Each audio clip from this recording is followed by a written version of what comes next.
Бишкекте маршрутка айдоочусу окуучу кызы жөө кишилер өтчү чийинден сүзүп кетти. Бул тууралуу милициянын кайгылуу кызматы билдирди. Жол кырсыгы болгон учур камерага түшүп калган. 17 февраль күнү саат 17:00 чамасында номер 138 маршруттун айдоочусу Ден Сяпин жана Каракум көчөлөрүнүн кесилишинен 11 жаштагы окуучуну кагып кетти. Жабырлануучу номер 3 шаардык ооруканага жеткирилди деп айтылат билдирүүдө. Азыркы учурда автоунаа айыпкорого токтотулуп, жол кырсыгынын себептери такталууда.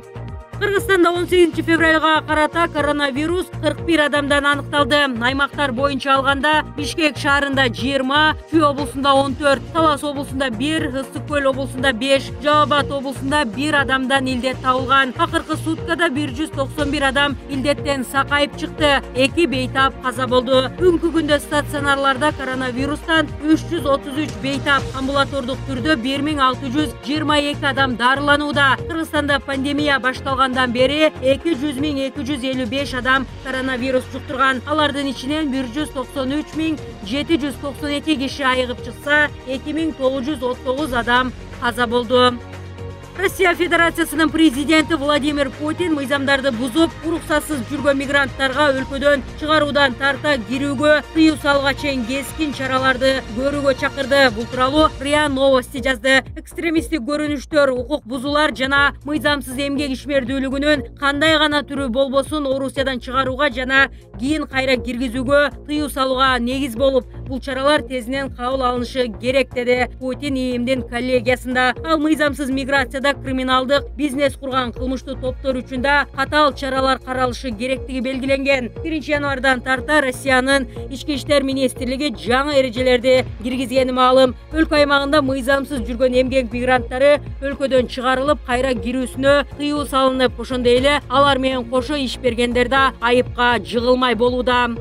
Бишкектеги 2 округда кайра шайлоого катышып жаткан талапкерлердин фондуна 22,9 миллион сом түшүп, анын 16,9 миллион сому үгүт иштерине жумшалды. Бул тууралуу Борбордук шайлоо комиссиясы билдирди. 1 май округундагы 26 талапкер шайлоо өнөктүгүнө колдонуу үчүн 9,7 миллион сом чогултуп, бүгүнкү күндө анын 6,7 миллион сомун коротту. Ал эми Свердлов шайлоо округунан аттанган 25 талапкердин фондуна 13,1 миллион сом түшкөн. Анын ичинен 10,2 миллион сому сартталды. Мыйзамга ылайык бир мандаттуу округтан катышып жаткан талапкердин шайлоо фонду 10 миллион сомдон ашпашы керек. Талапкер өзүнүн чөнтөгүнөн 1,5 миллион сомго чейин колдонууга мүмкүнчүлүгү бар. Ал эми жеке тараптар 200 миң, юридикалык жактар 3 миллион сомго чейин ыктыярдуу корото алат.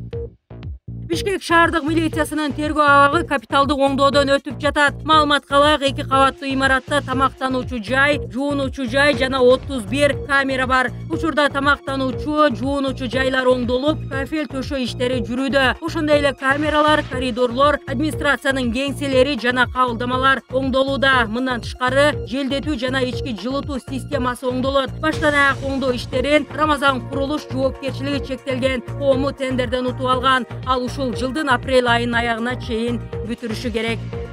Мамлекет башчы Садыр Жапаров кол койгон жарлыкка ылайык мамлекеттик Манас театрына улуттук деген макам ыйгарылды. Президенттин басма сөз кызматы кабарлагандай, жарлык материалдык эмес маданий баалуулуктарды оозеки чыгармачылыкты өркүндөтүү максатында кабыл алынды. Мындан ары аталган мамлекеттик мекеме Кыргыз улуттук Манас театры деп аталат. Театрды Маданият, маалымат, спорт жана жаштар саясаты министрлиги каржылайт.